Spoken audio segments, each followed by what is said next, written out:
Hey everyone, it's May 12th. That means that if today's your birthday, you share with serial killer Earle Leonard Nelson, known as the Gorilla Killer, who murdered at least 26 victims in the 1920s. And that is him right up there.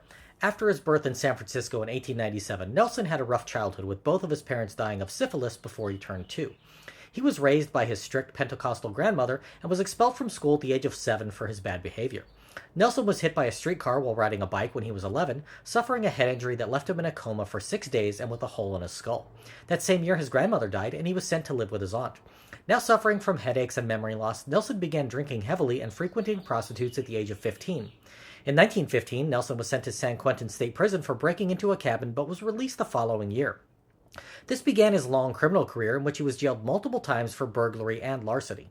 As a young man, he enlisted in both the Army and Navy, but they never bothered looking for him when he went AWOL, and were happy to get rid of him since he was now showing substantial signs of mental illness. Nelson married a 60-year-old woman in 1919 when he was just 21, but that same year he again injured his head falling off a ladder and began seeing visions and hearing voices. He began committing sex offenses in 1921 when he attempted to molest a 12-year-old girl, but her screams alerted her brother and he was stopped. Nelson was committed, but escaped multiple times before being formally released in 1925. He moved to Philadelphia, where he began killing women, strangling 3 victims over a span of less than a month. In 1926, he returned to California, picking up where he left off, killing 5 women in San Francisco before hitting the road and murdering victims in Illinois, Iowa, Michigan, Missouri, New York, Oregon, and Canada. Nelson would approach a landlady to inquire about renting a room, keeping a Bible on him to put his victims at ease with having him around. Once they let their guard down, he would strangle them, engage in necrophilia, and leave their corpse under the nearest bed. He even slept on a bed with the mutilated corpse of a 14-year-old girl beneath it for 3 days. Nelson avoided capture for 18 months by moving frequently and assuming new identities, killing women and girls as he went. The brutality of his crimes led to the press dubbing him the Gorilla Killer. Finally arrested in Manitoba, Nelson initially confessed to murder but soon recanted.